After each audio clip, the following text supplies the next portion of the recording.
प्रश्न से। पहला प्रश्न कह रहा है कि इंजीनियरिंग ड्राइंग में अक्षरांकन के माध्यम से क्या प्रस्तुत किया जाता है, लेटरिंग के माध्यम से क्या प्रस्तुत किया जाता है। तो इसका सही आंसर हो जाएगा, ड्राइंग का विवरण तो किया ही जाता है और केवल विमाएं भी, दोनों भी किया जाता है। तो आंसर हमारा जो हो जाएगा वो सी हो जाएगा, 1 और 2 दोनों किया जाता है। इंजीनियरिंग ड्राइंग में अक्षरांकन के माध्यम से ड्राइंग के विवरण एवं विमाएं प्रस्तुत किया जाता है और किसी भी प्रकार के ड्राइंग बनाने के लिए उसकी संबंधित विवरण देना भी अति आवश्यक होता है। ड्राइंग में अक्षरों का प्रयोग नहीं किया जाता है तो कार्य के उत्पादन में गुणवत्ता नहीं आती है। चलिए अगले प्रश्न पे चलते हैं। निम्न चित्रों में से किसमें BIS के अनुसार विमांकन यानी डायमेंशनड किया गया है। तो इसका जो सही आंसर है, जो सही किया गया है वो कौन सा है, ए है। क्या है, ए है। इंजीनियरिंग ड्राइंग में किसी ऑब्जेक्ट के लिए विमांकन को किसी निश्चित बिंदु या रेखा के सापेक्ष प्रदर्शित किया जाता है और ये 2 विधियां द्वारा किया जाता है, एक दिशीय विमांकन और संरेखीय विमांकन के द्वारा। विमांकन यानी डायमेंशनिंग से ड्राइंग या वस्तु को विभिन्न माप को दर्शाया जाता है। विमांकन दर्शाने के लिए विभिन्न ज्यामितीय माध्यम का प्रयोग किए जाते हैं जैसे एरोहेड, लाइन आदि। अगला है, त्रिज्या के विमांकन में माप लिखने का सही विधि कौन सा है। त्रिज्या के विमांकन में माप लिखने का सही विधि कौन सी है, और इसका सही जो आंसर हो जाएगा वो हो जाएगा R40। क्या है, R40। त्रिज्या को दर्शाने के लिए कैपिटल R या स्मॉल r या RAD या फिर हम लोग करते हैं RAD, इस तरह संकेत का प्रयोग करते हैं। अगर व्यास दर्शाना है तो इस तरह का संकेत होगा। गोलाकार त्रिज्या है तो SR है, गोलाकार व्यास है तो S5 है, वर्ग है तो इस तरह के हम लोग क्या करते हैं, विमांकन करते हैं। नेक्स्ट है, एक निश्चित कूट भाषा में रिफ्यूज को इस तरह लिखा जाता है, उसी कूट भाषा में सफारी को कैसे लिखा जाता है। सबसे पहले लिखिए REFUGE है और ये लिखा गया है CGSFCR है।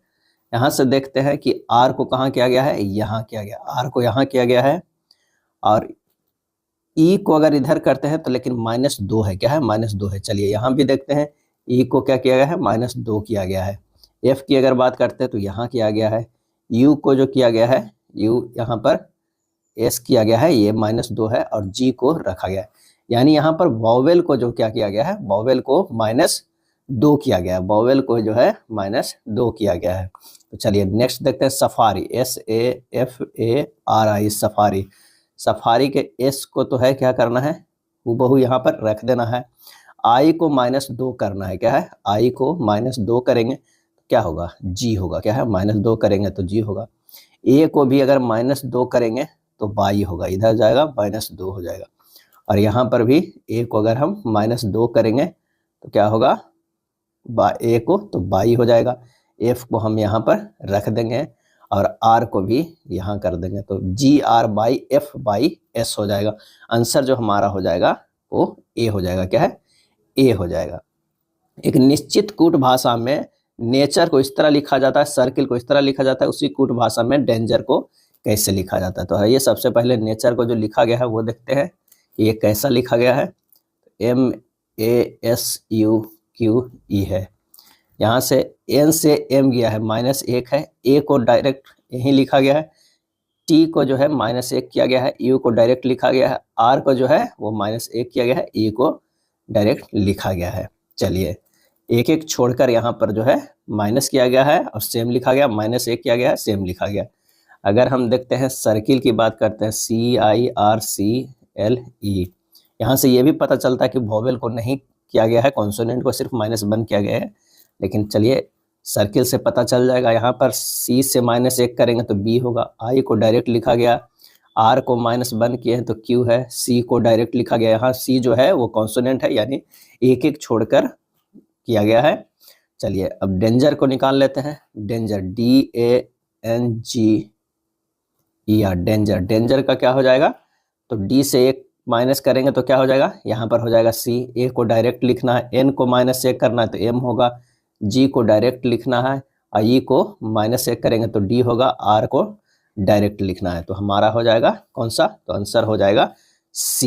क्या आंसर हमारा हो जाएगा D हो जाएगा, CAMGDR। आंसर कौन सा होगा, D होगा। चलिए 8 शिक्षक कमल, अभि, गोपाल, हेमलता, रचित, पलक, काजल और लूना एक वृत्ताकार मेज के चारों की ओर केंद्र के बाहर की ओर मुख करके बैठे हैं। कितने लोग बैठे हुए हैं? तो 8 लोग। तो सबसे पहले 8 लोग यहाँ पर बैठने के जगह बना लेते हैं। ये 4 लोग, 4 2 6 और ये 2 8 लोग बैठे हुए हैं। कहाँ? केंद्र से बाहर की ओर मुख करके बैठे हुए हैं। ये लाइन को ध्यान दीजिएगा। अभी हेमलता के बाईं ओर से दूसरे स्थान पे बैठा हुआ है। अगर मान लिया कि अभी यहाँ पर बैठा हुआ है तो हेमलता जो होगा यहाँ पे होगा। क्या है? हेमलता यहाँ पे होगा, दूसरे स्थान पे बैठा। पलक हेमलता के दाईं ओर तीसरे स्थान पे बैठी हुई है। हेमलता के दाईं ओर तीसरे स्थान पे कौन बैठी हुई है? पलक। क्या है? पलक बैठी हुई है। गोपाल कमल के दाईं ओर दूसरे स्थान पे बैठा हुआ है। गोपाल जो है कमल के दाईं ओर दूसरे स्थान पे बैठा है। चलिए यहाँ पर तो नहीं पता है कि कहाँ बैठा हुआ है, ना तो यहाँ पर गोपाल बैठा है ना तो कमल है। आगे लाइन देखते हैं। पलक जो है कमल के बाईं ओर दूसरे स्थान पे बैठे हुए हैं। पलक जो है कमल के बाईं ओर दूसरे स्थान पे बैठे हुए हैं। तो यहाँ पर हो जाएगा क्या है? कमल। क्या है? कमल जो हो जाएंगे। अब यहाँ से निकल जाएगा गोपाल कमल के दाईं ओर दूसरे स्थान पे बैठे हुए। तो यहाँ पर जो हो जाएगा गोपाल। क्या है? गोपाल हो जाएगा। उसके बाद है काजल रचित के बाईं ओर तीसरे स्थान पे बैठे हुए हैं। तो काजल कहाँ पर हो जाएंगे? रचित के बाईं ओर तीसरे स्थान पे। तो ये 2 ही 3 स्थान है, तो रचित अगर यहाँ पर बैठेंगे तो काजल हो जाएगा। यानी यहाँ पर रचित कर दीजिए और यहाँ पे जो हो जाएगा काजल। क्या है? क्योंकि यही एक जगह खाली है तब बैठे। हेमलता के बाईं ओर दूसरे स्थान पर कौन बैठी है? हेमलता के बाईं ओर दूसरे स्थान पर कौन बैठी हुई है? तो आंसर जो हो जाएगा वो कौन सा है? अभी हो जाएगा। क्या है? अभी। हेमलता के बाईं ओर दूसरे स्थान पे। अंदर अगर मुंह रहता तो इधर बाईं ओर जाता है, लेकिन बाहर है तो ये इधर होगा, तो ये हो जाएगा अभी। आंसर हमारा जो हो जाएगा छठा के ए हो जाएगा। चलिए यदि ए का अर्थ भाग है, बी का अर्थ गुना है, सी का अर्थ प्लस है और डी का अर्थ माइनस है, तो निम्नलिखित समीकरण में प्रश्न चिन्ह के स्थान पर क्या होगा? चलिए प्रश्न के अनुसार अगर इसे बदलते हैं तो यहाँ पर हो जाएगा कितना? 96 गुना 3 माइनस 285 भाग जो हो जाएगा 5 प्लस जो हो जाएगा 11। क्या है? 11 हो जाएगा। जब इसे सोल्व करेंगे तो कितना हो जाएगा? 96 गुना 3 माइनस 57 प्लस 11 हो जाएगा। क्या है? 11 हो जाएगा, यानी 288। 96 गुना 3 कितना? 288 माइनस 57 प्लस 11, 299 माइनस 57 बराबर कितना है? 242। आंसर कौन सा हो जाएगा? ए हो जाएगा। निम्नलिखित 4 विकल्पों में से कौन सा निम्नलिखित श्रृंखला में जो है वो प्रश्न चिन्ह के स्थान पर आएगी? यहाँ देखना है 8 से 16 है, तो 8 गुना 2 16 तो हो जाता है, लेकिन 16 से क्या है ये नहीं पता है। अगर मान लें कि 38 से 41 देखते हैं तो +3 किया गया है, 41 गुना 2 किया गया है, यानी +3 है, गुना 2 है, उसके बाद +3 का आ रहा है, यानी +3 कर देंगे तो 16 + 3 कितना हो जाएगा? 19 होगा। 19 गुना 2 देखिए 38 आ जा रहा है, तो आंसर हमारा जो हो जाएगा वो ए हो जाएगा। क्या है? ए हो जाएगा। 2 समान पदार्थ एवं समान चमक वाली 2 बॉल ए तथा बी है। ए बॉल का व्यास बी से दुगना है। यदि ए तथा बी दोनों को समान ताप तक गर्म किया जाता है तो विकिरण द्वारा ठंडा होने दे तो क्या होगा? यानी ए का जो है व्यास ज्यादा है, किससे? बी से ज्यादा है। तो यहाँ पर देख लेते हैं फार्मूला जो है, शीतलन की दर जो है, शीतलन की दर प्रोपोर्शनल टू होता है 1 बॉल का व्यास। क्या है? बॉल का व्यास, या प्रोपोर्शनल टू 1/r होता है। तो इससे पता चल जाता है कि आंसर जो हमारा ए के शीतलन की दर बी की शीतलन की दर से आधी होगा, यानी बी जो है वो जल्दी ठंडा होगा। क्या है? बी जो है वो जल्दी ठंडा होगा, ए लेट से होगा, क्योंकि इसका जो है दुगना है। चलिए नेक्स्ट है, एक ट्रांसफर के प्राथमिक और द्वितीयक कुंडलों में घुमावों की संख्या जो है वो 1:20 के अनुपात में है। प्राथमिक और द्वितीयक कुंडली में धारा का अनुपात क्या होगा? तो ट्रांसफार्मर के सिद्धांत क्या है? I primary by I secondary बराबर टर्न सेकेंडरी बाई टर्न जो है वो क्या है? प्राइमरी। क्या है? टर्न जो है वो प्राइमरी है। तो मान रख दीजिए NP बटा NS बराबर हो जाएगा 1/20। तो NS बटा NP बराबर हो जाएगा कितना? 20/1। NS बराबर हो जाएगा 1/20। NS बटा NP बराबर हो जाएगा कितना, P/1, यानी ये हो जाएगा कितना, IP बटा IS हो जाएगा, यानी हो जाएगा प्राथमिक और द्वितीयक कुंडली में धारा का अनुपात जो होगा 20:1 होगा। आंसर हमारा जो होगा वो B होगा। ध्यान रखिएगा V1 बटा V2 बराबर जो होता है N1 बटा N2 बराबर जो होगा I2 बटा I1 होता है। ये कॉन्सेप्ट ध्यान रखिएगा।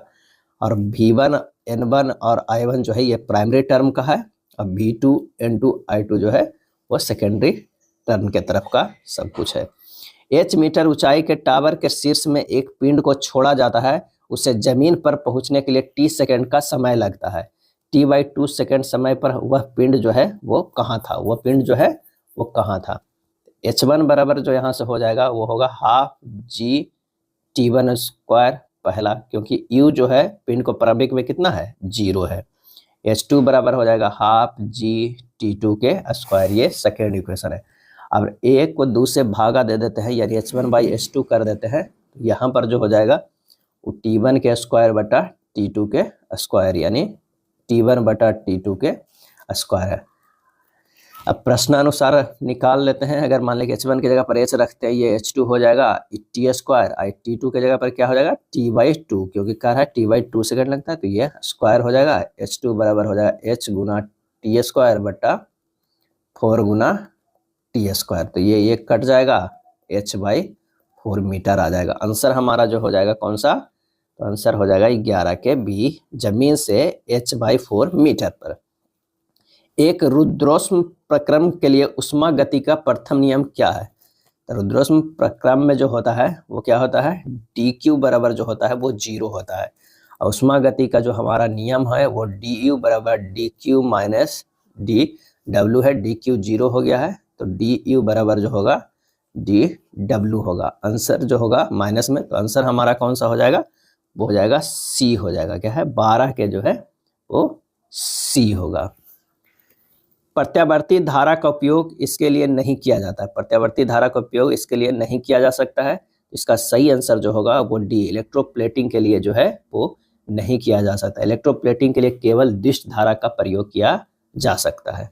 एक निश्चित लंबाई के रस्सी का उपयोग निश्चित वेग से ऊर्ध्वाधर वृत्त में एक पत्थर घुमाने के लिए किया जाता है। उस रस्सी में उत्पन्न होने वाला तनाव होगा, क्या है, उस रस्सी में उत्पन्न होने वाला तनाव क्या होगा, हमें ये देखना है।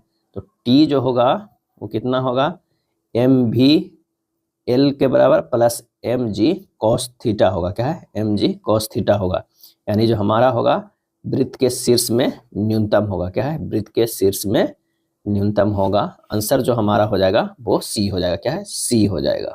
जैसे जैसे अगर मान लिया कि वस्तु पृथ्वी पथ पर ऊपर की ओर जाती है तो वस्तु का वेग जो v है वो घटता जाता है, और कोणीय विस्थापन जो है वो ये थीटा जो है वो क्या होता है, बढ़ता जाता है।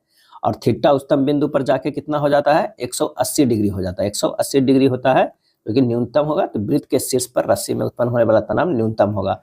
इसे अगर मान रखेंगे तो T बराबर mv²/L प्लस जो होगा mg cos 180 डिग्री, और ये जो मान हो जाता है वो mg हो जाता है, यानी T बराबर जो हो जाएगा वो माइनस में होगा, तो mv²/L माइनस mg।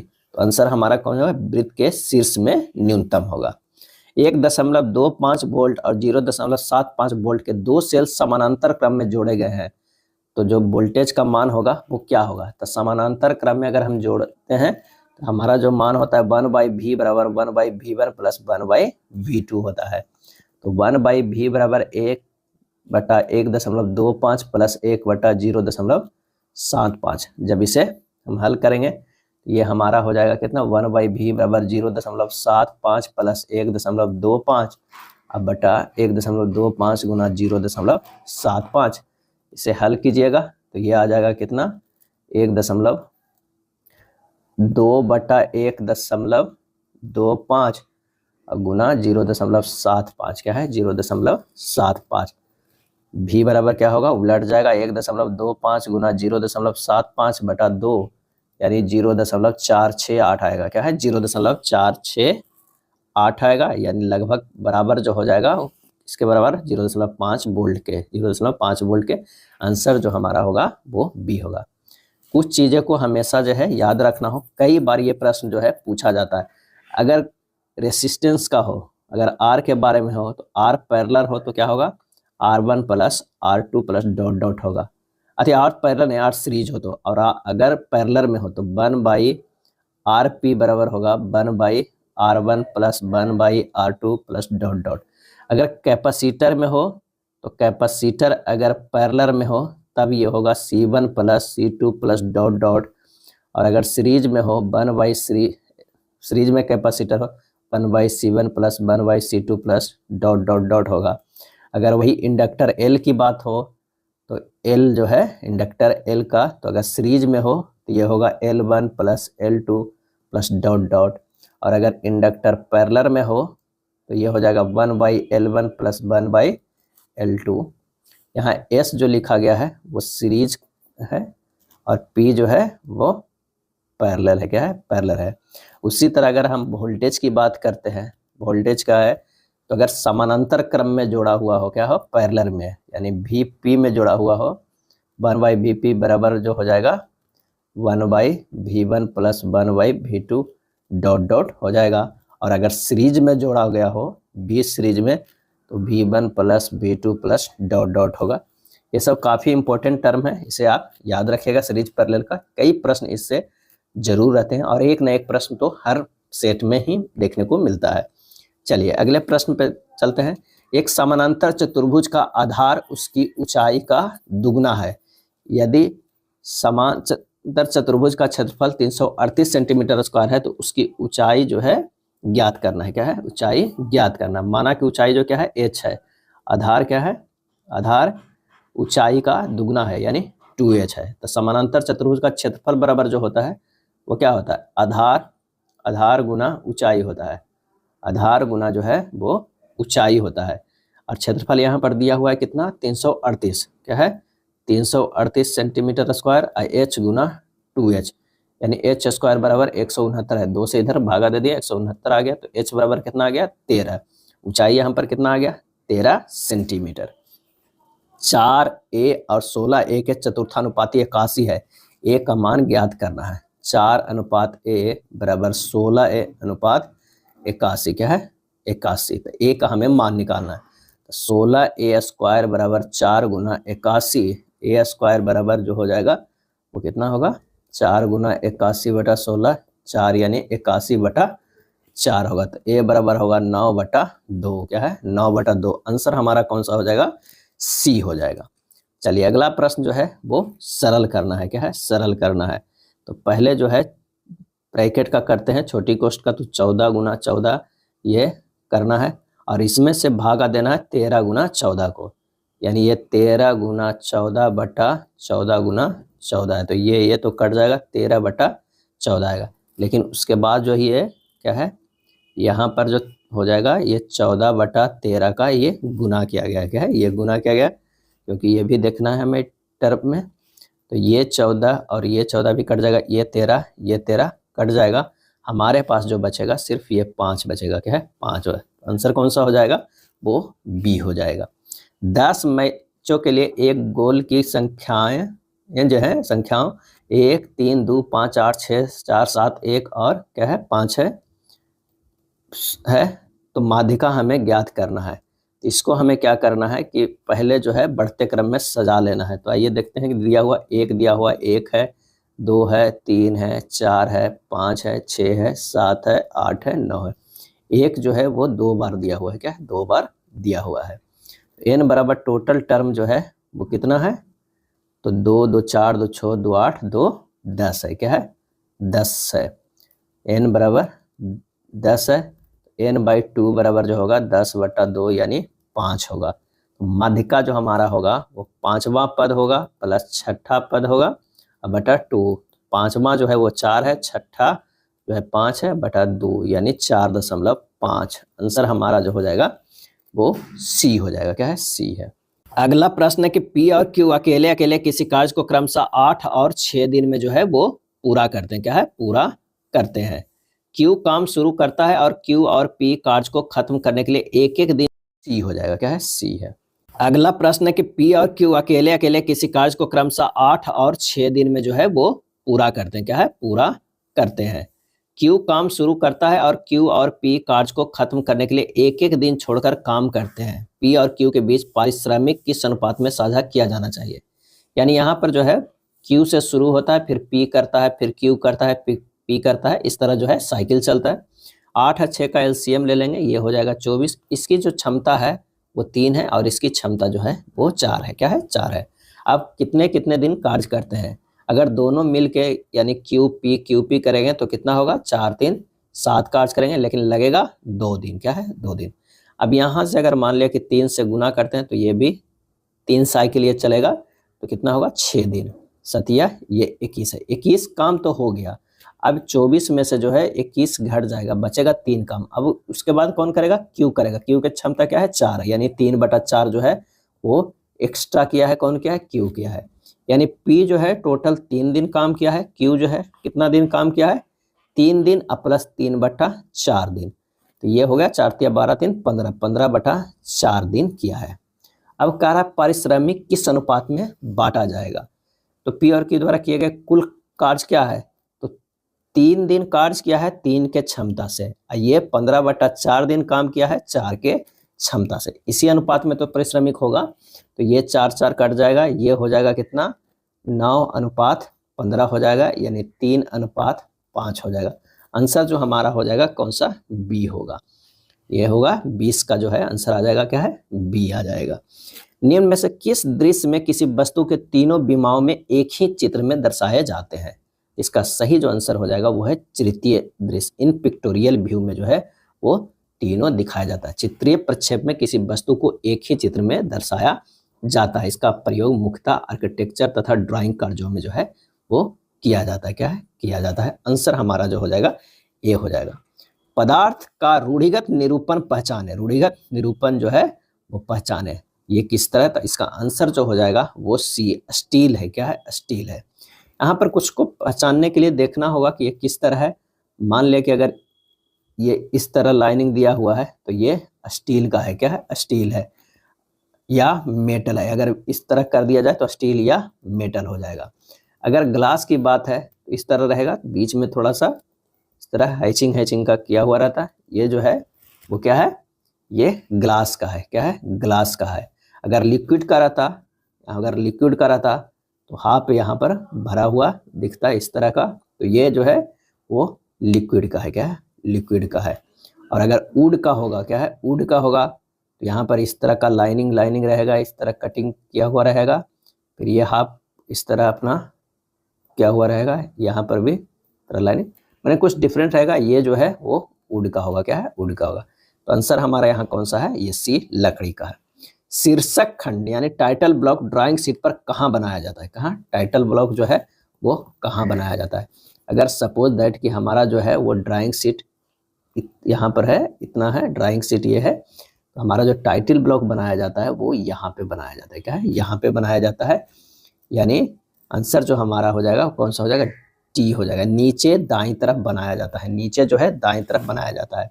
और इसका साइज जो होता है वो कितना होता है, 185 mm गुना जो है 65 mm रखा जाता है। ये किसके अनुसार है, तो ये BIS के अनुसार जो है ये रखा जाता है। और शीर्षक खंड में ड्राइंग संबंधित लगभग पूरी जो है वो जानकारी दिया जाता है। चलिए नेक्स्ट है, यदि प्लस और माइनस को आपस में बदल दिया जाए तो गुना और भाग को आपस में बदल दिया जाए तो निम्नलिखित समीकरण में प्रश्नवाचक के स्थान पर जो है वो क्या आएगा। तो आइए इसे बदल कर देखते हैं। यहाँ पर हो जाएगा क्या है, 35 + 28 गुना 7 - 322 भाग जो हो जाएगा वो 23 हो जाएगा। जब इसे सोल्व करेंगे तो ये हो जाएगा 35 + 28 गुना 7 - 14 हो जाएगा। ये होगा 35 + 196 - 14 यानी 231 - 14 आ जाएगा आंसर 217। आंसर हमारा जो कितना आ जाएगा 217 बी हो जाएगा। दिए गए विकल्पों में से उस पद का चयन कीजिए जो अंग्रेजी वर्णमाला क्रम में आधार पर निम्नलिखित श्रृंखला में प्रश्न चिन्ह के स्थान पर आ सकता है। तो यहाँ पर देखिए जेड से जो है वो एक्स गया है, जेड से यहाँ पर एक्स है वो क्या है -2 है, क्या है -2 है। और एक्स से भी -2 है, बी से टी भी -2 है, तो t से -2 करेंगे तो हमारा क्या हो जाएगा, r होगा।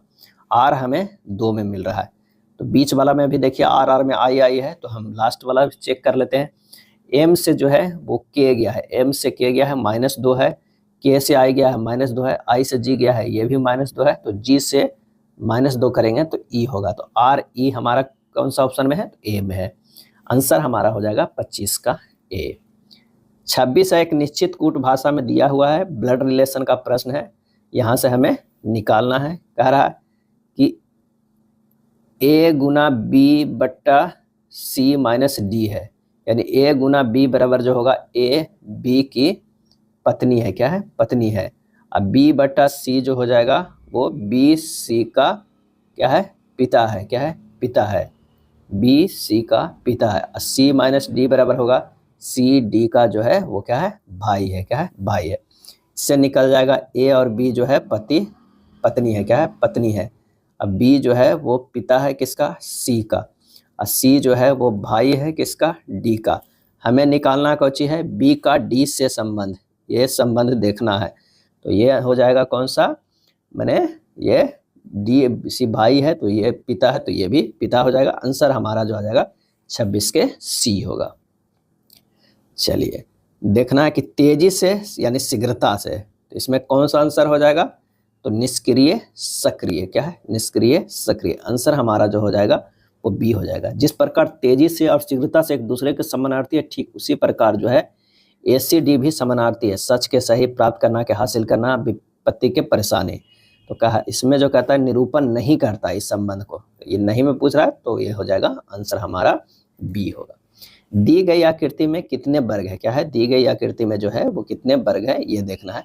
जब इसे काउंट कीजिएगा तो टोटल जो है वो इसमें 18 है, क्या है, 18 वर्ग है। इस तरह भी देख सकते हैं 1 2 3 1 2 3 है, तो हो जाएगा 3 गुना 3 प्लस 2 गुना 2 प्लस 1 गुना 1, ये तो हमारे पास हो गया।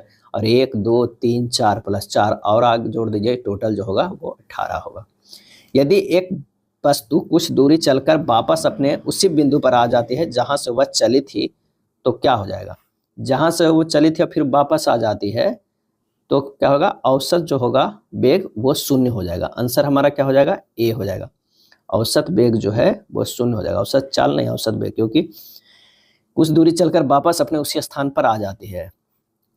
एक गतिमान वस्तु में समय के साथ साथ उसकी स्थिति में भी परिवर्तन होता है। यदि एक वस्तु कुछ दूरी चलकर वापस अपने उसी बिंदु पर आ जाती है जहां से वह चली थी, तो उस बिंदु का विस्थापन जो है वो 0 हो जाएगा। औसत वेग बराबर होता है विस्थापन बटा कुल समय, यानी 0/t, औसत वेग 0 हो जाएगा। केपलर सेकेंड का दूसरा नियम परिणाम है, क्या है, तो वह कोणीय संवेग संरक्षण का, क्या है, कोणीय संवेग संरक्षण का है। केपलर के द्वितीय नियम के अनुसार सूर्य से किसी ग्रह को मिलाने वाली रेखा समान समय अंतरालों में समान क्षेत्रफल तय करती है। केपलर के द्वितीय नियम के अनुसार ग्रह के क्षेत्रफल में परिवर्तन की दर नियत होती है, यानी dA/dt जो है वो क्या होता है, नियत होती है, क्या है, नियत होती है। नेक्स्ट है, एक घर्षण रहित मेज पर एक वस्तु जिसका द्रव्यमान 2 किलोग्राम है 4 मीटर पर सेकंड के नियत वेग से चल रही है। वस्तु को इसी वेग से चलते रहने के लिए बल की आवश्यकता क्या होगी, क्या है, बल की आवश्यकता क्या होगी, यानी द्रव्यमान m बराबर 2 kg दिया हुआ है, अभी जो है 4 मीटर पर सेकंड जो है वो दिया हुआ है। अब वस्तु घर्षण रहित मेज पर एक निश्चित वेग से चल रही है, तो त्वरण a बराबर जो होगा वो 0 हो जाएगा। तो जड़त्व के नियम के अनुसार जो होता है, वस्तु तब तक इसी वेग से चलते रहेगी जब तक इस पर कोई बाह्य बल नहीं लगाया जाता। तो F बराबर जो होगा ma होगा, m जो है 2 है और ये 0 बराबर कितना होगा, 0 न्यूटन। आंसर जो हमारा होगा 31 के वो बी हो जाएगा, क्या है, बी हो जाएगा।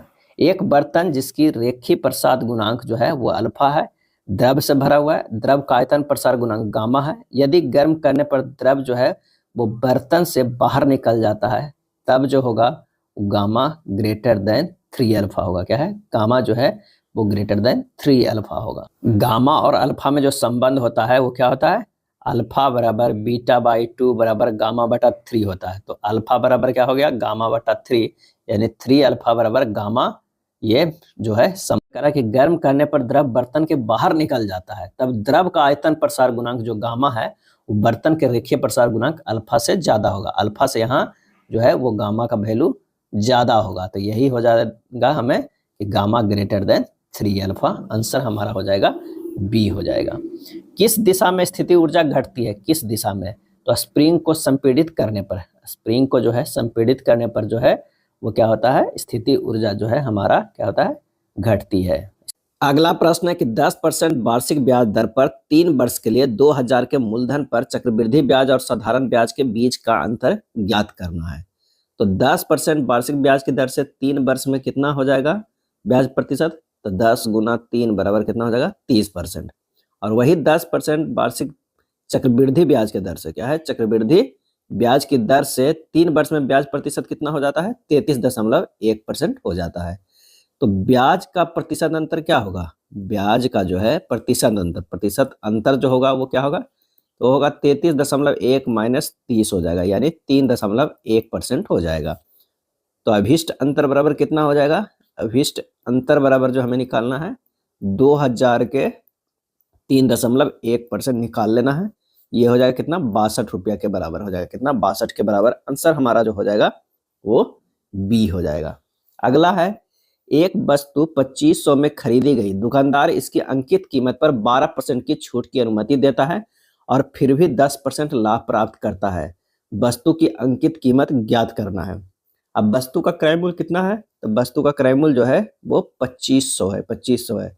वस्तु का विक्रय मूल्य कितना हो जाएगा, तो विक्रय मूल्य बराबर जो हो जाएगा 2500 गुना 110, क्योंकि 10% लाभ प्राप्त करना चाहता है, बटा 100 बराबर कितना हो जाएगा 2750। अब वस्तु का अंकित मूल्य क्या होगा, अंकित मूल्य बराबर जो हो जाएगा 2750 बटा 88 गुना 100 हो जाएगा 3125 रुपया, क्या है 3125 रुपया। आंसर जो हमारा हो जाएगा वो ए हो जाएगा, क्या है ए हो जाएगा। निम्न में से सबसे मुलायम ग्रेड यानी सॉफ्टेस्ट ग्रेड का पेंसिल कौन सी है, और इसका सही आंसर हो जाएगा ए 2B है, क्या है 2B है। ऑप्शन में जो है ये 2B है। इंजीनियरिंग ड्राइंग में हमेशा पेंसिल का एक विशेष महत्व होता है। बी ग्रेड की पेंसिल हमेशा नर्म होती है, यह बी से 7B तक के ग्रेड में उपलब्ध होता है। HB तथा बी ग्रेड की पेंसिल का उपयोग रिकॉर्ड कार्यों में किया जाता है। चलिए अगला है, नीचे दिए गए चित्रों में से कौन सा जो है वो फ्रेंच बर्ग कर्व है, फ्रेंच बर्ग कर्व इसमें कौन सा है, आंसर जो हमारा हो जाएगा वो सी हो जाएगा, क्या है सी हो जाएगा। इसका प्रयोग अनियमित आकार बनाने में किया जाता है। फ्रेंच जो वक्र है यानी फ्रेंच कर्व जो है वो इसका जो अनियमित आकार बनाने में इसका प्रयोग किया जाता है। यह लगभग 10 सेटों में उपलब्ध होता है, या प्लास्टिक या लकड़ी का बना होता है। चलिए नेक्स्ट है, मुक्त हस्तरेखा चित्र फ्री हैंड ड्राइंग के लिए किस प्रकार की ड्राइंग शीट प्रयोग की जाएगी, और इसका सही आंसर हो जाएगा A4, क्या है A4। और इसका आकार कितना होता है, आकार भी कई बार पूछ लिया जाता है, 210 गुना 297 मिलीमीटर होता है, क्या है 210 गुना 297 मिलीमीटर होता है। दिए गए विकल्पों में असंगत को चुने, क्या है असंगत को हमें चुनना है कि कौन सा यहाँ पर से है। K, N, X और R है। K का स्थानीय मान क्या होता है 11, N का स्थानीय मान क्या होता है 14, X का स्थानीय मान होता है 24, R के स्थानीय मान होता है 18। यहाँ स्पष्ट हो रहा है कि सभी सम संख्या और K जो है वो विषम संख्या है, क्योंकि इसका स्थानीय मान जो है वो 11 हो रहा है। तो आंसर हमारा कौन सा हो जाएगा, ए हो जाएगा। कथन एवं निष्कर्ष प्रश्न देखते हैं। कुछ U जो है वो C है, कुछ यहाँ U है जो है C है, ये U है और ये C है। उसके बाद क्या है, कोई L जो है C नहीं, कोई L जो है वो C नहीं है। C नहीं हो सकता है कि यहाँ पर हो सकता है। अगला निष्कर्ष से देखते हैं। कुछ L जो है वो U है, कुछ L जो U है, लेकिन हमें पता नहीं है, ये हो सकने वाला, तो ये नहीं भी हो सकता, तो ये गलत है। कुछ C जो है L नहीं है, कुछ C L नहीं है, बिल्कुल नहीं है, तो यह हमारा सही है। तो आंसर कौन सा हो जाएगा, आंसर हो जाएगा केवल निष्कर्ष सेकंड जो है वो अनुसरण करता है। अगला प्रश्न है कि कथन एवं निष्कर्ष का कुछ किताबें कलमें है। अगर मान लिया कि ये क्या हो गया, किताब, क्या है किताब, कुछ किताबें जो है वो क्या है कलम में है, तो ये हो जाएगा यहाँ पर से कलम, क्या है कलम है। सभी कलम क्या है पेंसिल है, सभी जो है वो कलम पेंसिल है, तो यहाँ पर हो जाएगा ये पेंसिल का, क्या है पेंसिल का। उसके बाद कह रहा है कि कोई पेंसिल मार्कर नहीं है, मार्कर जो है वो यहाँ हो जाएगा, क्या है, मार्कर। चलिए, कुछ किताबें कलमें नहीं है, कुछ किताबें जो है वो कलमें नहीं है, कुछ है, क्योंकि देख लीजिए यहाँ पर है, तो ये हमारा जो हो जाएगा वो निष्कर्ष गलत है। कोई कलम जो है, कोई कलम मार्कर नहीं है, कोई कलम जो है वो मार्कर नहीं है, ये हमारा जो हो जाएगा सही है। देख लीजिए, कोई कलम जो है यहाँ मार्कर में नहीं है, क्योंकि पेंसिल अगर नहीं है तो वो कलम भी नहीं होगा, तो ये हमारा सही है, कोई कलम मार्कर नहीं है। आंसर जो हमारा 46 का हो जाएगा वो कौन सा हो जाएगा, तो वो हो जाएगा डी, केवल निष्कर्ष सेकंड जो है वो अनुसरण करता है। नेक्स्ट है 47 नंबर, बगीचा, फूल, पुस्तकालय, क्या हो जाएगा, तो बगीचा में बहुत सारे फूल होते हैं, तो पुस्तकालय में बहुत सारे क्या होते हैं, पुस्तकें होते हैं। आंसर जो हमारा हो जाएगा ए हो जाएगा। चलिए, अगला जो है वो ब्लड रिलेशन का है। आइए इसको देखते हैं कि P प्लस क्यू का अर्थ है P क्यू का भाई है। तो उसी तरह अगर मान लिया कि A गुना B देखेंगे, A गुना B, तो क्या हो जाएगा, A जो है B की क्या हो जाएगा, B की माँ हो जाएगा। B भाग C बराबर हो जाएगा B C का पिता है, क्या है, B C का पिता है। C माइनस D बराबर हो जाएगा C D की बहन है, क्या है, बहन है। और D प्लस E बराबर हो जाएगा D E का भाई है, क्या है, भाई है। और E माइनस F जो हो जाएगा E F की बहन है। अब इसके अनुसार हमें बनाना कि A जो है वो माँ है किसकी, B के, और B जो है वो पिता है किसकी, C के, और C जो है वो बहन है किसकी, D का। D जो है वो भाई है किसका, E का, और E जो है बहन है किसका, F का। अब हमें संबंध देखना है कहाँ पे, तो E का A से, यानी A से देखना है कहाँ, यहाँ पर देखना है, यहाँ पर ये संबंध हमें देखना है, ये हमें संबंध क्या है, निकालना है। तो हमारा जो हो जाएगा कौन सा हो जाएगा, तो हो जाएगा बेटे की बेटी हो जाएगा, क्या है, अगर यहाँ पर हो जाएगा बेटा और उसकी ये बेटी हो जाएगा, तो आंसर हमारा कौन सा, सी हो जाएगा, क्या है, सी हो जाएगा। चलिए नेक्स्ट प्रश्न पे चलते हैं। अगला कह रहा है कि यदि गति ऊर्जा दुगनी हो जाए तब संवेग में विभिन्नात्मक परिवर्तन है। कह रहा है गति ऊर्जा अगर दुगनी हो जाए तो, गति ऊर्जा और संवेग का संबंध क्या है, तो काइनेटिक एनर्जी बराबर होता है पी स्क्वायर बाई 2m, यानी kinetic energy proportional to P square. तो P2 बाई P1 बराबर KE2 बाई KE1 के अंडर रूट में है। तो KE2 बराबर हो जाएगा कितना, क्या हो जाएगा, तो ये हो जाएगा 2KE। ऐसा ये प्रश्न में दिया हुआ है, क्या है, प्रश्न में दिया हुआ है कि अगर गति ऊर्जा दुगनी हो जाए तो, यानी 2KE1 हो जाएगा तो क्या होगा, तो ये P2 बाई P1 बराबर हो जाएगा 2KE1 बटा जो है यहाँ पर KE1 के अंडर रूट, ये कट जाएगा, तो हो जाएगा P2 बाई P1 बराबर √2/1 हो जाएगा। यहाँ से निकल जाएगा क्या है, तो संवेग में विभिन्नात्मक परिवर्तन क्या होगा, तो ये हो जाएगा P2 बाई P1 बराबर √2 हो जाएगा। आंसर जो हमारा हो जाएगा ए हो जाएगा, क्या है, ए होगा। एक साइकिल सवार जो है वो 7.2 किलोमीटर पर घंटे की चाल से एक पहाड़ी पर चढ़ रहा है जिसकी ढलान 1 से 20 है। साइकिल और सवार जो है का कुल द्रव्यमान जो है 100, कुल द्रव्यमान कितना है, तो कुल द्रव्यमान दिया हुआ है 100 किलोग्राम। तो साइकिल सवार की शक्ति क्या होगी हमें निकालना है। आइए देखते हैं कि किस तरह का, इस तरह ये ढलान है, कहाँ पे क्या है, ये ढलान है, यहाँ हो जाएगा ये ढलान है।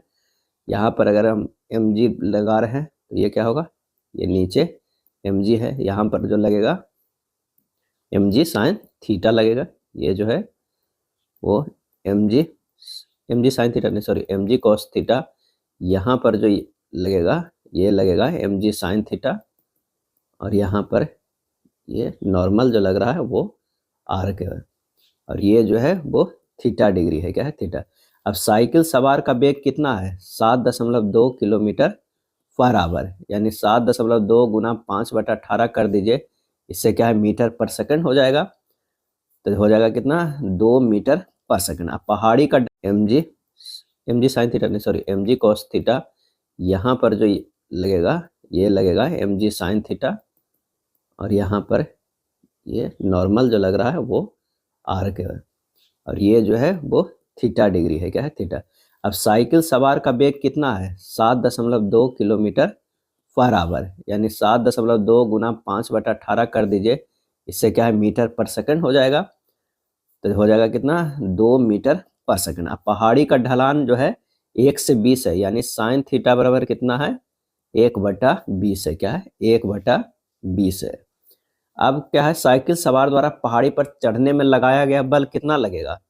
अगर इधर करेंगे ये एफ लगाएंगे तो क्या है, एफ बराबर जो होगा mg साइन थीटा के बराबर, क्योंकि नीचे जो है mg साइन थीटा लग रहा है, तो mg साइन थीटा के बराबर। साइकिल सवार की शक्ति P बराबर क्या होता है, F इंटू भी, क्या है, F इंटू भी। तो ये हो जाएगा, F के जगह पर लगा देना है mg साइन थीटा रख देना F की जगह पर, अब भी तो है ही, तो m जो है वो 100 है, g जो कितना है 9.8 है, साइन थीटा जो है वो कितना है 1/20 है, क्या है 1/20। भी जो हमारा कितना आया था, 2 आया था, यहाँ पर 2 आया था। जब इसे सब गुना करेंगे तो ये 98 वाट आएगा, क्या है 98 वाट। दो फार्मूला को ध्यान रखिएगा, P बराबर F गुना भी, F बराबर mg साइन थीटा, इसलिए लग रहा है कि जो नीचे की तरफ जो ये लग रहा है वो क्या है, वो mg साइन थीटा लग रहा है, यहाँ पर ये mg लग रहा है, ये mg cos थीटा ये हो रहा है।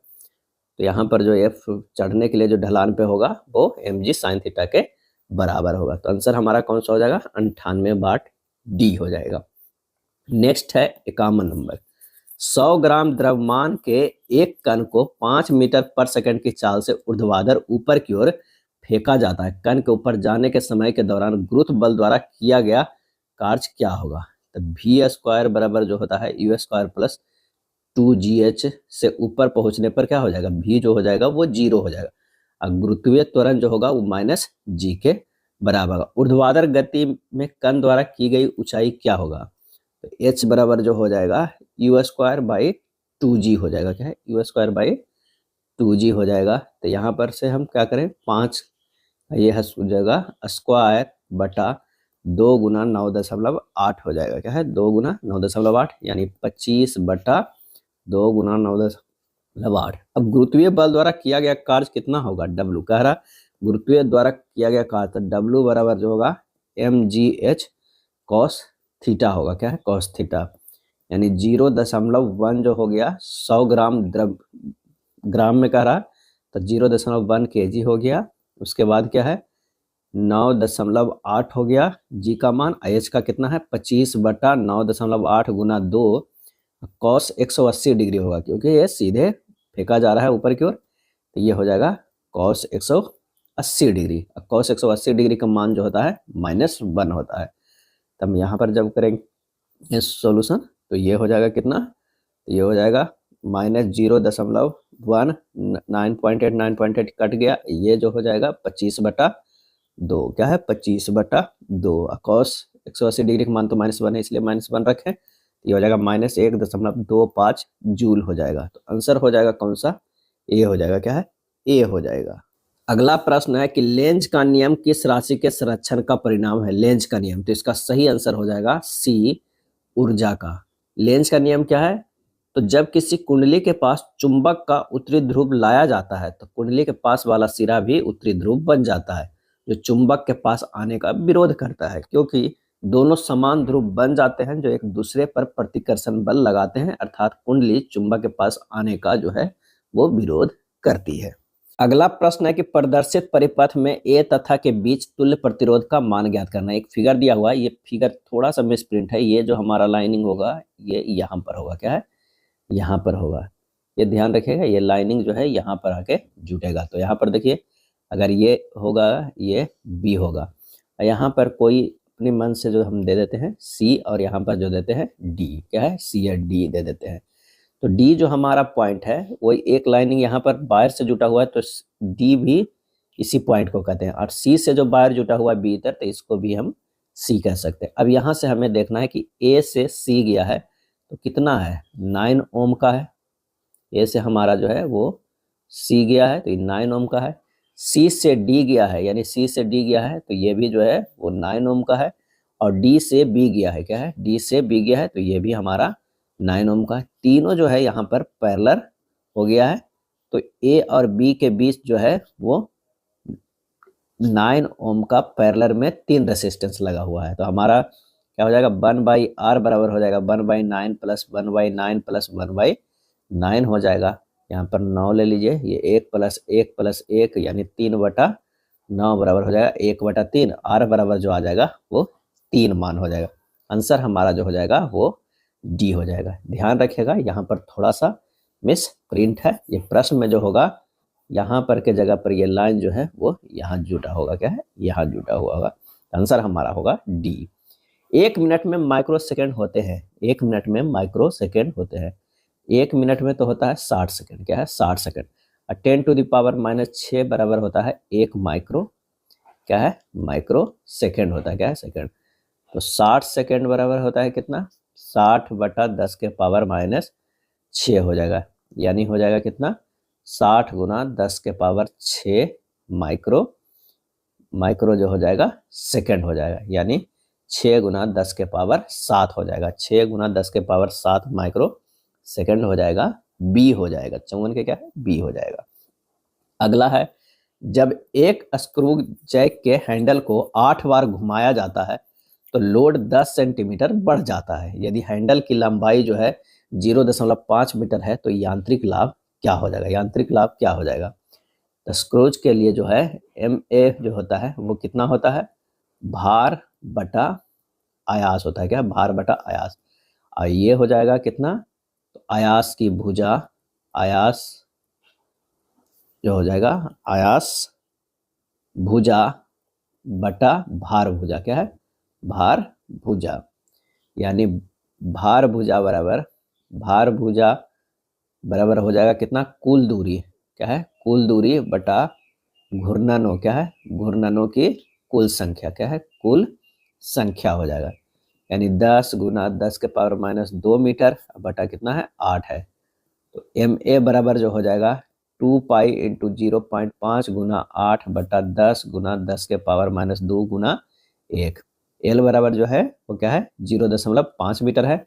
और यहाँ पर जो था आयास भुजा वो कितना था 2 पाई L था, क्या है 2 पाई L। यहाँ से MA निकल गया, तो जब इसे सोल्व कीजिएगा तो ये होगा 80 पाई के बराबर, कितना 80 पाई के बराबर। डी हमारा जो है वो आंसर आ जाएगा।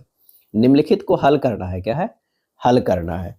तो 256 प्लस 25.6 प्लस 2.56 प्लस 0.256 प्लस 0.025 है।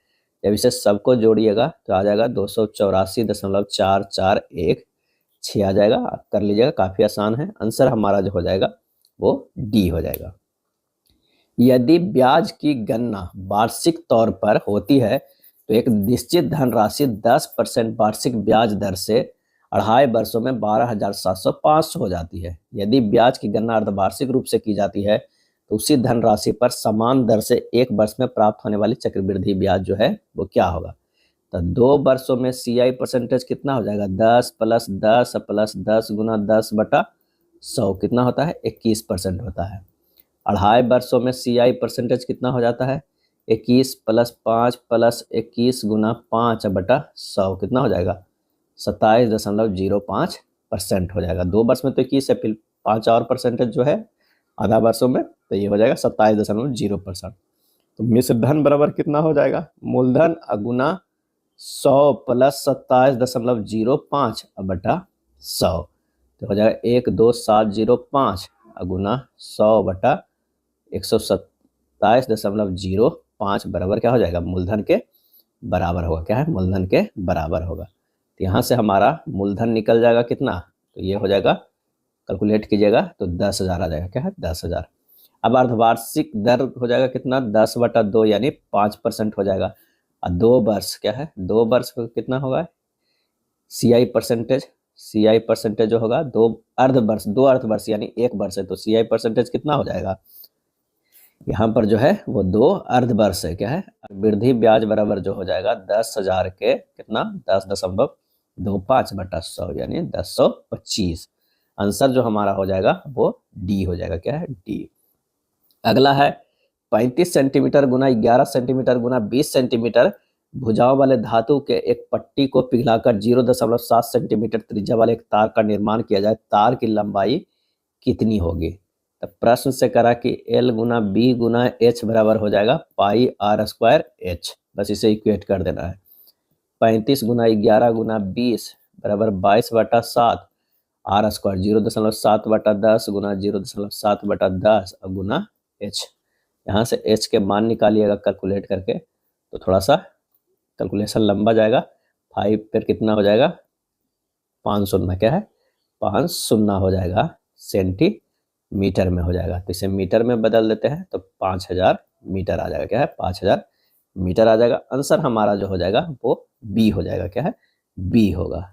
अगला है दो संख्याएं 5:8 के अनुपात में यदि पहली संख्या में से 15 घटाया जाए और दूसरी संख्या में 18 जोड़ दिया जाए तो अनुपात 1.3 हो जाता है। दोनों संख्याओं के बीच कितना अंतर है। 5:8 है, ये 5x हो गया, ये 8x हो गया। 5x माइनस जो है वो क्या है 15, क्या है 15। दोनों पहली संख्या में 15 घटाया जाए, 15 घटा दिए और दूसरी में जो है वो 18 जोड़ दिए तो हो गया कितना 1/3। बस इसी को हल करना है। 15x माइनस 45 बराबर 8x प्लस 18, तो 7x बराबर हो जाएगा 45 प्लस 18 बराबर 63। x बराबर कितना है 9 है। दोनों संख्याओं के बीच का अंतर कितना है, तो 8x माइनस 5x बराबर 3x, x के जगह पर 9 रख दीजिए, 9 27। आंसर कौन सा हो जाएगा, वो हो जाएगा आंसर हमारा ए हो जाएगा, क्या है ए हो जाएगा।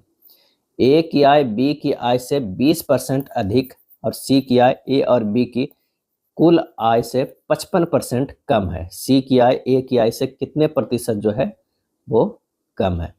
माना कि बी की आय जो है वो कितना है 100 है, ए की आय जो होगा वो कितना होगा 100 प्लस 20 120 हो जाएगा। सी की आय जो हो जाएगा वो क्या होगा ए प्लस बी के गुना 100 माइनस 55 अब बटा 100 हो जाएगा, यानी 220 गुना 45/100 यानी कितना 99 के बराबर होगा। तो ए माइनस सी बराबर 120 माइनस 99 कितना होगा, ये 21 होगा। तो हिस्ट कमी जो हो जाएगा, कमी परसेंटेज बराबर 21/1 कितना में 120 में, तो ये हो जाएगा 17.5%, क्या है 17.5%। बी हमारा जो है वो सही हो जाएगा। निम्न में से किस पेपर पर बनी ड्राइंग ब्लूप्रिंट कही जाती है, और इसका सही आंसर हो जाएगा सी अमोनिया पेपर पे, क्या है अमोनिया का जो है वो पेपर पे।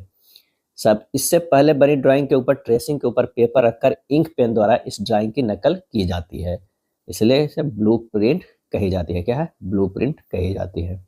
इंजीनियरिंग ड्राइंग में सफेद शीट का प्रयोग जो है अधिकतर किया जाता है, ये ध्यान रखिएगा। चित्र में प्रदर्शित ड्राइंग बोर्ड के एक्स भाग का नाम बताइए। जो एक्स यहाँ पर ये भाग है उसका नाम क्या है, इसे बोलते हैं इवोनी वर्किंग एज, क्या है इवोनी। इसका आंसर होगा 62 का, वो हो जाएगा सी, क्या है सी हो जाएगा, क्या है 62 के सी। और ये जो दोनों जुड़ा हुआ है यहाँ पर देख लीजिए, इसको बोलते हैं बैटेंस, क्या है बैटेंस बोलते हैं, क्या बैटेंस बोलते हैं। और ये जो है हमारा ये सब देख रहे हैं ये क्या है, तो ये है स्ट्रिप्स है, क्या है स्ट्रिप्स, क्या है स्ट्रिप्स है, ये है स्ट्रिप्स है। A2 ड्राइंग शीट का क्या परिमाण होता है, A2 ड्राइंग का, तो A2 ड्राइंग का जो होता है वो 420 बाई 594 मिलीमीटर होता है, क्या है 420 बाई 594। ध्यान रखिएगा कि यहाँ पर जो है A0 अगर पूछ लिया जाए तो इसका जो होता है परिमाण कितना होता है 841 गुना 1189। ये तब हुआ जब ट्रिम्ड साइज है, क्या है ट्रिम्ड साइज है, ट्रिम्ड साइज है।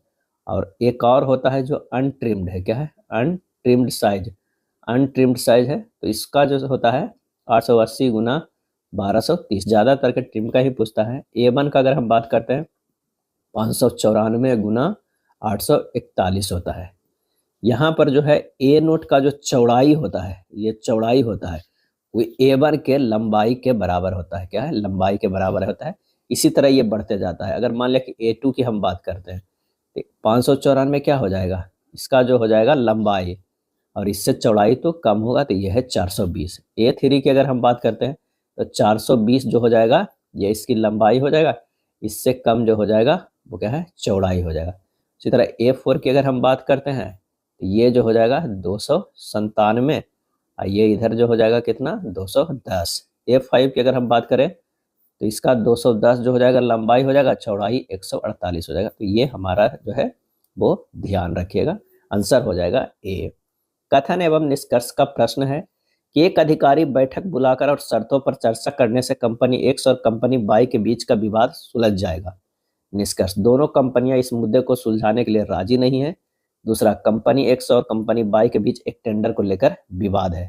और इसका सही आंसर जो हो जाएगा वो हो जाएगा ए हो जाएगा। क्या है? ए हो जाएगा। ना तो निष्कर्ष एक और ना ही दो जो है हमारा सही हो रहा है। तो आंसर हो जाएगा कौन सा? तो वो हो जाएगा ए हो जाएगा। क्या है? ए। चलिए वेन आरेख से देखते हैं पीला सूरज और रंग में क्या हो जाएगा। तो सूरज तो सबसे अलग हो जाएगा और उसके बाद जो है रंग के अंदर पीला होगा, यानी इसको हम कह सकते हैं सूरज है और ये पीला है। अब बाहर वाला को क्या बोलते हैं? रंग के अंदर ही आएगा। तो आंसर हमारा हो जाएगा सी। कथन है डॉक्टर को दूर रखने का एकमात्र तरीका है पौष्टिक खाद्य पदार्थों का सेवन है। निष्कर्ष, शीघ्र ही डॉक्टर बेकार हो जाएंगे, ऐसा नहीं है। डॉक्टरों के रोजगार का एक मुख्य स्रोत जंक फूड है। तो ये हमारा सही है। 66 का जो हो जाएगा डॉक्टरों का रोजगार का एक मुख्य स्रोत जंक फूड है, ये भी सही नहीं है। सिर्फ जंक फूड से ही रोजगार नहीं चल रहा है। तो आंसर हमारा जो हो जाएगा कौन सा? ना तो एक पालन कर रहा है ना ही दो। तो आंसर कौन सा होगा? बी होगा। क्या है? 66 के जो है वो बी होगा। कथा अनुसार दोनों के निष्कर्ष लागू नहीं होगा क्योंकि सही नहीं है। पौष्टिक खाद्य पदार्थों के सेवन करने से सारे डॉक्टर बेकार हो जाएंगे और डॉक्टर के रोजगार का मुख्य स्रोत जंक फूड है, ये दोनों गलत है। अगला प्रश्न, यदि शरद को सर्दी कहा जाता है, सर्दी को गर्मी कहा जाता है, तो कह रहा है किस मौसम में निश्चित रूप से ऊनी वस्त्र पहनते हैं? ऊनी वस्त्र पहनते हैं सर्दी में और सर्दी को कहा जा रहा है गर्मी। तो आंसर हमारा हो जाएगा ए। 67 के ए हो जाएगा। प्रश्न है क्या डिग्री को अब नौकरियों में चयन का मापदंड नहीं माना जाना चाहिए? तर्क, हाँ, इसमें कॉलेजों में भीड़ कम करने में मदद मिलेगी। नहीं, प्रत्येक नौकरी के लिए कुछ न्यूनतम योग्यताओं की आवश्यकता होती है। और इसका सही जवाब जो हो जाएगा वो जो है केवल दोष पुष्टि करता है, ये न्यूनतम योग्यताओं की आवश्यकता होती है। तो बी हो जाएगा। कुएं से पानी खींचने के लिए पुली सबसे अधिक इस्तेमाल की जाने वाली सरल मशीन है। क्योंकि जो है यह आयास के अध्यारोपण के लिए दिशा बदल देता है और पानी खींचना जो है वो सुविधाजनक हो जाता है। क्या है? सुविधाजनक हो जाता है। तो आंसर जो हमारा हो जाएगा वो कौन सा हो जाएगा? केवल सेकेंड जो सत है। यांत्रिक लाभ एक से अधिक होगा, ये जो है गलत है। एकल स्थित पुल्ली का यांत्रिक लाभ जो होता है वो कितना होता है? एक के बराबर होता है। क्या है? एक के बराबर होता है। एक द्रव जिसका घनत्व पारा के घनत्व का दुगना है बैरोमीटर में द्रव के रूप में भरा जाता है। तो पहले बैरोमीटर में मापा गया वायुमंडलीय दाब वर्तमान में खाली स्थान सेंटीमीटर होगा। एक वायुमंडलीय दाब पारा की ऊंचाई कितना होता है? 76 सेंटीमीटर है। तो वायुमंडलीय दाब P बराबर एच रो जी होता है। एच गुना रो जो है वो क्या होता है? नियत होता है। क्या है? नियत होता है। तो यहाँ से हो जाएगा H1 रो 1 बराबर H2 रो 2। H जो है H2 बराबर होगा H1 रो 1 बाय रो 2 हो जाएगा। अब H1 जो है वो 76 है, रो 1 तो यही है। ये जो है कह रहा है कि घनत्व दुगना कर दिया गया है, यानी 2 यहाँ पर जो हो जाएगा 2 रो 1 हो जाएगा। यहाँ पर जो है जो रो 2 है उसको डबल कर दिया तो ये कट गया, ये हो गया 38 सेंटीमीटर। आंसर हमारा कितना आ जाएगा? बी आ जाएगा। क्या है? बी आ जाएगा। नेक्स्ट है एक परवल चुंबक को किसी स्थिर कुंडली की ओर ले जाया जाता है, तब चुंबक की गति की दिशा और कुंडली के तल के बीच का कोण खाली स्थान होगा, तब कुंडली में प्रेरित धारा अधिकतम होगी। तो ये जब 90 डिग्री पर होगा तभी जो है प्रेरित धारा जो है वो मैक्सिमम होती है। तो आंसर हमारा कौन सा हो जाएगा? ये सी हो जाएगा। क्या है? सी हो जाएगा। अगला प्रश्न है कि एक चालक तार का प्रतिरोध जो है वो क्या है? 15 ओम है। यदि उसी पदार्थ के समान लंबाई को लेकिन उसके पहले वाले की 1/3 त्रिज्या का एक और तार लिया जाता है तो दूसरे तार का प्रतिरोध क्या होगा? R1 बराबर दिया हुआ है कितना? 15 ओम दिया हुआ है। R2 जो हमें कह रहा है कि वो R1 का 3 है। R बराबर फार्मूला होता है rho L by pi R square, क्योंकि रो एल बाई एरिया जानते हैं, एरिया बराबर पाई आर स्क्वायर है। यानी जो हमारा है R जो है प्रोपोर्शनल टू 1/r के स्क्वायर है, क्योंकि लेंथ यहाँ कांस्टेंट है। तो R1 बाई R2 बराबर जो हो जाएगा R2 बाई R1 के स्क्वायर। R1 जो है वो 15 दिया हुआ है, R2 हमें निकालना है। यहाँ पर ये R1, तो R1 बाई R2 बराबर जो हो जाएगा R2 बाई R1 के स्क्वायर। R1 जो है वो 15 दिया हुआ है, R2 हमें निकालना है। यहाँ पर ये R1 बाई 3 इंटू 1/R1 के स्क्वायर। R1 कट गया, 1/3 के स्क्वायर जो हो जाएगा। यहाँ R2 बराबर हो जाएगा कितना? ये 3 तिया के 9, 15 गुना 9 क्या है 15 गुना 9, 9 पचे 5, बाकी 4, 9 4 13, 135 ओम। आंसर हमारा जो हो जाएगा वो सी हो जाएगा। किस स्थिति में प्रेरित धारा का मान अधिकतम होता है? और इसका आंसर हो जाए कुंडली की गति की दिशा चुंबकीय क्षेत्र की अगर लंबता हो 90 डिग्री पर हो तो वो मैक्सिमम होता है। क्या है? मैक्सिमम होता है। हम अजैव निम्नीकरणीय उत्पादकों के उपयोग को कैसे कम कर सकते हैं? तो पर्यावरण के अनुकूल पैकेजिंग का उपयोग करके हम इसे कर सकते हैं। तो आंसर हमारा कौन सा हो जाएगा? वो हो जाएगा ए हो जाएगा। एक 100 वाट का बल्ब 220 वोल्ट के स्रोत से जुड़ा हुआ है। बल्ब में प्रवाहित होने वाला धारा कितना है? पी जो है वो कितना है? 100 वाट का है। उसके बाद कह रहा है कि भी जो है 220 वाट। तो पी बराबर होता है भी बटा आई। तो आई बराबर होगा पी बटा भी, यानी 100 बटा 220 यानी 0.45 एम्पियर हो जाएगा। आंसर हमारा जो हो जाएगा ए हो जाएगा। दो धनात्मक पूर्णांकों के बीच का अंतर 1627 है। जब बड़ी संख्या को छोटी संख्या से विभाजित किया जाता है तो लगभग 7 और भागफल 7 शेषफल 157 प्राप्त होता है। छोटी धन पूर्णांक संख्या के अंकों का योगफल क्या होगा? माना कि छोटी संख्या x है तो बड़ी संख्या x प्लस 1627 है। x प्लस 1627 बराबर x गुना 7 प्लस 157 हो जाएगा। प्रश्न से तो यही कह रहा है। तो 6x बराबर हो जाएगा 1627 माइनस 157 बराबर 1470। x बराबर हो जाएगा 1470 बटा 6 बराबर 245। अब अंकों का योग करना है तो 2 प्लस 4 प्लस 5, 5 4 9 2 11। आंसर हो जाएगा बी हो जाएगा। 77 है निम्न लाइन ग्राफ 2001 से 2006 के बीच 6 वर्षों की अवधि में परीक्षा में शामिल हुए कुल विद्यार्थियों और सफल हुए कुल अभ्यर्थियों के प्रतिशत की जानकारी देता है। यदि 2002 में कुल सफल अभ्यर्थियों की संख्या 1,20,000 है तो 2002 में परीक्षा में शामिल होने वाले अभ्यर्थियों की संख्या को हमें बताना है। तो ये हो जाएगा 80%। क्या है? 80% जो है प्रश्न से 80% बराबर दिया हुआ 1,20,000। क्या है? 2002 की अगर हम बात करते हैं तो यहाँ पर जो हो जाएगा वो 80%। तो 1% बराबर जो हो जाएगा वो 1500 के बराबर। तो 100% बराबर जो हो जाएगा क्या है? ये हो गया 1500 पे 2 शून्य कर दीजिए तो 1,50,000। आंसर हमारा हो जाएगा ए। क्या है? ए हो जाएगा। दो संख्याओं का लसा और मसा क्रमशः दिया हुआ है 42 से 7। उनमें से एक संख्या दिया है तो दूसरी संख्या बराबर जो हो जाएगा लसा गुना मसा बटा पहली संख्या। 7 7 से कट जाएगा। आंसर हमारा जो आ जाएगा वो सी आ जाएगा। क्या है? सी आ जाएगा। यह दिया गया है कि त्रिभुज एबीसी या त्रिभुज एफडीई और AB बराबर 6 सेंटीमीटर, कोण बी बराबर 60 डिग्री, कोण ए बराबर 70 डिग्री है। तो निम्न में से कौन सा जो है वो सत्य है? अगर त्रिभुज ABC है, त्रिभुज FD सर्वांग है FD, AB बराबर DF बराबर कितना है? 6 सेंटीमीटर। तो कोण C बराबर कोण E बराबर हो जाएगा कितना? 180 डिग्री माइनस 70 डिग्री या प्लस 60 डिग्री।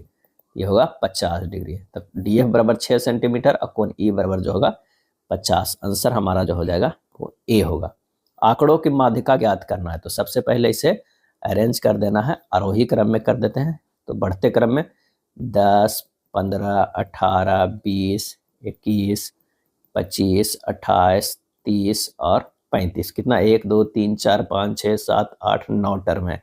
9 टर्म में जो क्या है 4 अपना इधर से हटा दीजिए और 4 इधर से हटा दीजिए। बीच वाला कौन बच गया? 21। तो मध्य पद ही माध्यिका होता है। आंसर हमारा हो जाएगा सी। टी स्क्वायर में अधिकतम किस प्रकार की रेखाएं खींची जाती है? और इसका सही आंसर जो हो जाएगा वो हो जाएगा क्षैतिज रेखाएं। टी स्क्वायर जो होता है वो इस तरह का बना हुआ होता है। इस तरह का हमें मिलता है। टी स्क्वायर जो होता है वो इस तरह का होता है। तो हमेशा जो लगभग है वो क्षैतिज रेखाएं खींचा जाती है। किस प्रकार की रेखाएं खींची जाती है? तो क्षैतिज रेखाएं खींची जाती है। अगला है लकड़ी को प्रदर्शित करने के लिए रूढ़ी है। इसमें से कौन है? तो आंसर हो जाएगा बी। क्या है? बी जो हो जाएगा वो लकड़ी को प्रदर्शित करने वाला है। यहाँ जो ये है ये वाटर का है। क्या है? ये वाटर का है। और ये जो है ये क्या है? यहाँ इस तरह की अगर लाइनिंग है उसको टीन भी कह सकते हैं। ये टीन है। तो आंसर हमारा जो हो जाएगा वो बी हो जाएगा। और लकड़ी का जो होता है वो किस तरह का कह सकते हैं कि आप इस तरह इसे एक हो गया इस तरह है बना भी हो तो ये लकड़ी का रहता है। आंसर जो हमारा है कौन सा हो जाएगा, वो बी हो जाएगा। क्या है, बी हो जाएगा। नेक्स्ट है केंद्र रेखा, सेंटर लाइन के रूप में निम्न में से जो है कौन सी रेखा प्रयोग की जाती है, और इसका सही आंसर जो हो जाएगा वो ए हो जाएगा। सेंट्रल लाइन जो है रेखा प्रयोग किया जाता है वो ए हो जाएगा। ड्राइंग के मध्य में खींची गई लाइन को सेंटर लाइन कहते हैं।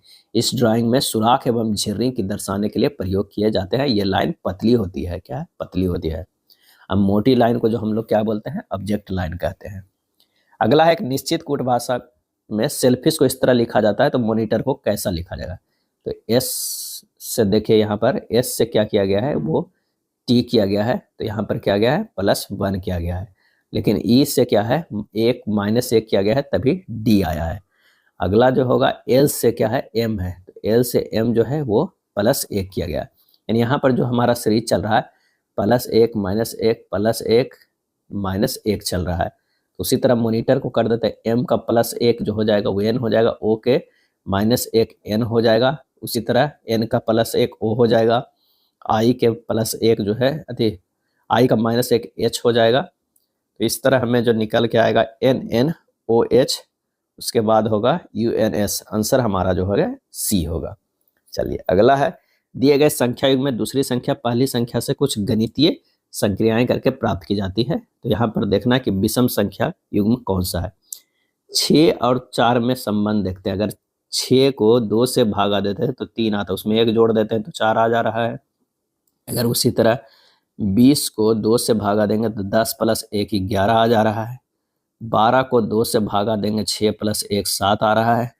15 को 2 से भागा देंगे 7.5 आएगा, +1 जोड़ेंगे 8.5 आएगा। आंसर नहीं मिल रहा है। आंसर हमारा जो हो रहा है वो डी हो जाएगा, यानी पैटर्न फॉलो नहीं कर रहा है। अगला प्रश्न है, उस विकल्प का चयन करें जो उन अक्षरों को प्रतिनिधित्व करता है जिन्हें निम्नलिखित रिक्त स्थानों में बाएं से दाएं रखने जाने पर अक्षर श्रृंखला पूरी हो जाएगी। चलिए देखते हैं किस तरह होगा। अगर मान लें कि जेड बीच बीच में हर जगह है, तो यहाँ पर एक जेड एक्स को अलग कर देते हैं, तो यहाँ पर एक का और होना चाहिए, यानी यहाँ एक्स होना चाहिए। यहाँ पर अगर मान लिया कि ये जेड है तो यहाँ पर एक्स होगा, इसको अलग करते हैं। अब यहाँ पर देखते हैं, यहाँ तो एक्स आ गया। अब ये किस लाइन से है, जेड एक्स को सीधे अलग ही कर देते हैं। ये हो गया, यहाँ पर ये अलग हो गया। यहाँ जेड आएगा तब जेड एक्स है। अगर ये इस तरह करते हैं तो यहाँ भी एक पैटर्न देख रहे हैं, भी यहाँ भी आ रहा है, यहाँ भी आ रहा है, यहाँ भी है तो यहाँ भी आ जाएगा, और यहाँ जो है वो क्या है, भी आ जाएगा, भी अभी हो जाएगा, तो यानी सी भी होगा। यहाँ पर भी है, तो अगर मान लिया कि सी से यहाँ पर ऑप्शन में अगर देखते हैं तो यहाँ डी हो जाएगा। यहाँ जो है देखिए, यहाँ पर डी हो गया, यहाँ पर ई हो गया। ये पैटर्न एक एक बढ़ रहा है, डी हो गया, डी से ई हो गया, ई से जो यहाँ होगा वो एफ होगा। इस तरह के हम देखते हैं कि कितने यहाँ नया वर्ड आए हैं। तो भी हमारा हुआ है, एक्स आया है, डी रखे हैं, जेड रखे हैं, बी रखे हैं, एक्स रखे हैं, एफ रखे हैं। आंसर जो हो जाएगा वो 86 के ए होगा। B X D Z B X F, answer कौन सा होगा, वो ए होगा। उस विकल्प का चयन कीजिए जो 5वीं संख्या से उसी प्रकार संबंधित है जिस प्रकार दूसरी संख्या पहली संख्या से संबंधित है, चौथी संख्या तीसरी संख्या से संबंधित है। 1:7 को कर सकते हैं, 1 × 2 = 2, 2 के क्यूब करेंगे तो 4 4 दूनी 8, -1 करेंगे तो ये 7 आ जाएगा। 3 100 कितना है, 215, यानी 3 × 2 करेंगे 6 हो जाएगा, 6 के क्यूब करेंगे तो कितना हो जाएगा, 216, उसमें से 1 घटाएंगे 215 आ जा रहा है। 4 × 2 करेंगे क्या होगा, 8 होगा, 8 के क्यूब करेंगे तो हमारा जो हो जाएगा कितना, 8 के क्यूब करेंगे तो 512 हो जाएगा, उसमें से 1 घटाएंगे 511। आंसर कौन सा हो जाएगा, ए हो जाएगा।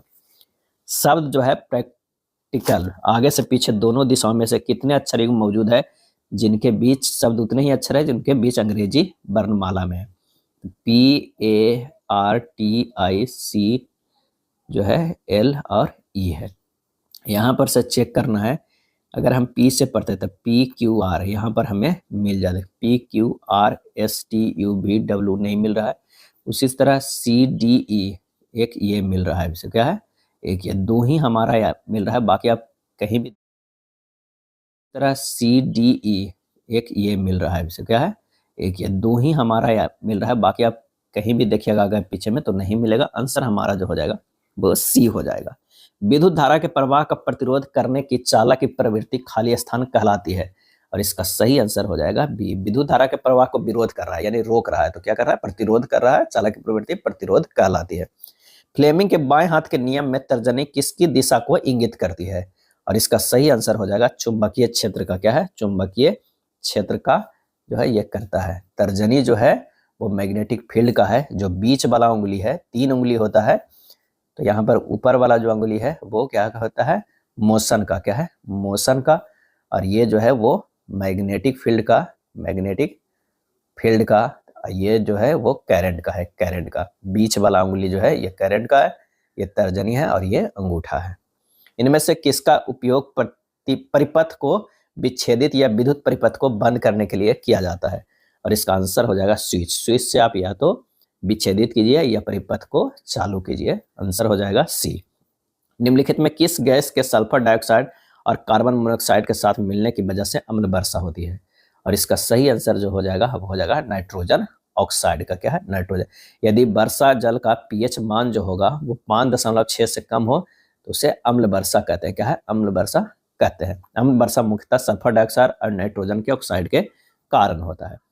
प्रनोद का एसआई मात्रा क्या होता है? तो वो होता है न्यूटन। क्या है? थ्रस्ट का जो होता है वो न्यूटन होता है। कार्य और जूल का कितना होता है? कार्य और ऊर्जा का जो होता है वो क्या होता है? जूल होता है। क्या है? जूल होता है। और शक्ति का तो जानते ही हैं क्या होता है? वो वाट होता है, वाट होता है। तरंग वेग का एसआई मात्रा क्या है? तरंग वेग का, इसका आंसर हो जाएगा मीटर प्रति सेकेंड। क्या है? मीटर प्रति सेकेंड होता है। एक विद्युत बल्ब द्वारा व्यय ऊर्जा 0.4 किलोवाट घंटे है, तो ऐसे ही 5 बल्बों द्वारा व्यय की गई ऊर्जा कितना होगा? तो 0.4 गुना 5 कर दीजिए, 520, 2 किलो वाट आवर हो जाएगा। आंसर जो हमारा हो जाएगा वो बी हो जाएगा। क्या है? बी हो जाएगा आंसर। अगला है, यदि 6500 की राशि अर्धवार्षिक रूप से चक्रवृद्धि हो जाने पर 10% वार्षिक चक्रवृद्धि पर 2 वर्षों के लिए उधार ली जा रही है तो मिश्र धन क्या होगा? तो मूलधन जो हमारा है ये क्या है? 6500 है। अब वार्षिक दर जो है वो 10% है। अर्धवार्षिक कितना हो जाएगा? 10/2, 5% हो जाएगा, यानी इसको 120 कह सकते हैं। और समय जो हमारा है वो समय 2 वर्ष दिया हुआ है, इसे कह सकते हैं 2 गुना 2 बराबर 4 छमाही हो जाएगा। क्या है? 4 छमाही। अगर मान लिया कि मूलधन और ये है मिश्र धन। क्या है? मिश्र धन।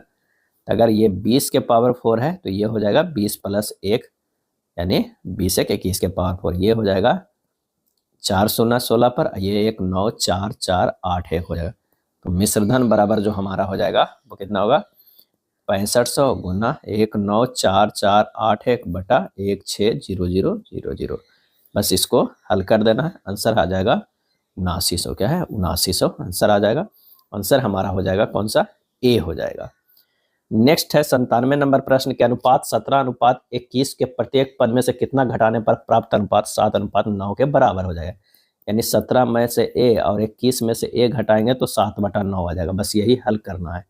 153, क्योंकि एक कांस्टेंट घटाना है तो 153 - 9a बराबर 147 - 7a, 2a बराबर 6a बराबर होगा 3। आंसर हो जाएगा सी।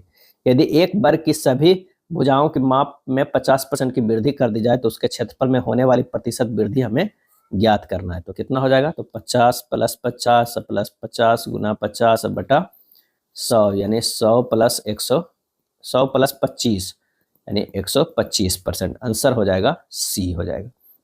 नेक्स्ट कह रहा है कि 7 का वह लघुत्तम गुणज ज्ञात कीजिए जिसे 8, 12 और 16 से विभाजित करने पर प्रत्येक मामले में जो है वो 3 शेष बचता है। अब 8 का जो अगर गुणज करते हैं तो 2 गुना 2 गुना 2 होता है। 12 का अगर करते हैं तो 2 गुना 2 गुना 3 होता है। और 16 के जो होता है 2 गुना 2 गुना 2 गुना 2 होता है। तो यहाँ एलसीएम जो होगा लसागु कितना होगा? 48 हो गया। अब 7 के गुणज देखना है तो 48 प्लस जो हो जाएगा 48 गुना के तक में 3 जो है हमें शेष भी बचता है, तभी तो 7 का ये गुणज होना चाहिए। अब के का मान जो अगर हम 3 लेते हैं तो कितना होता है? 48 गुना 3 + 3 यानी 144 + 3 बराबर 147। आंसर हमारा कौन सा हो जा रहा है? सी हमारा आ रहा है। क्या है? सी हमारा आ रहा है। 100 नंबर है, एम का वह धनात्मक मान ज्ञात कीजिए जिसके लिए समीकरण जो है वो 12x² + mx + 6 बराबर 0 के मूलों का अनुपात जो है वो कितना हो जा रहा है? तो वो 2:3 हो जा रहा है। अब यहाँ कह रहा है मूल क्रमशः 2 दिया हुआ है, कौन कौन दिया हुआ है, 2a और 3a। मूलों का योग बराबर जो होता है 2a प्लस 3a बराबर क्या होता है, -b/a, यानी हो जाएगा -m/12। तो 60a बराबर -m हो जा रहा है। मूलों का गुणनफल यानी 2a गुना 3a बराबर जो हो रहा है c/a हो रहा है, यानी 1/2 हो रहा है। तो 6 स्क्वायर बराबर हो जाएगा 1/2। तो a स्क्वायर बराबर कितना हो जाएगा, 1/12। a बराबर हो जाएगा +-1/2√3 हो जाएगा। यहाँ पर तो ये इतना आ गया, मान रख दीजिए इसमें, +-60 गुना 1/2√3। तो ये m का मान आ गया -m का। यहाँ से देखिए ये मान रख दिए हैं। m बराबर हो जाएगा 30 गुना √3/√3 गुना √3, यानी 10√3। केवल m का मान जो है वो धनात्मक हो, m का धनात्मक, केवल m का मान धनात्मक हो, 10√3। आंसर हमारा जो हो जाएगा B हो जाएगा। ये था प्रैक्टिस सेट नंबर 4। वीडियो अच्छा लगा तो लाइक एंड शेयर कर दीजिएगा।